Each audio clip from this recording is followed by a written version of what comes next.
As I'm walking through this incredible stone circle, which is our primary sort of pride of stone circles, this is the biggest stone circle. As I mentioned, it's 150 meters across from one side to the other, and probably 110, 120 meters in the opposite direction, just to show you the weeds and the trees that have grown since we've last been able to clear it. It just breaks my heart. And what's important to understand is, like, especially when you have growth like this, when you have these little bushes and weeds and trees starting to grow out of the stone walls themselves, and here you can see the state, the level at which these have infiltrated the walls, the stone walls themselves.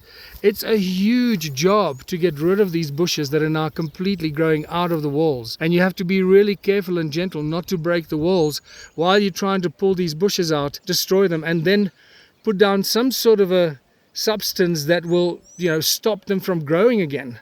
Otherwise, if we just leave it, 10 years from now, you will see nothing. There'll be nothing here. No walls, because the trees and the bushes push the stones out, and the walls crumble, the walls collapse. The bigger the roots get, the more the walls collapse and get pushed apart.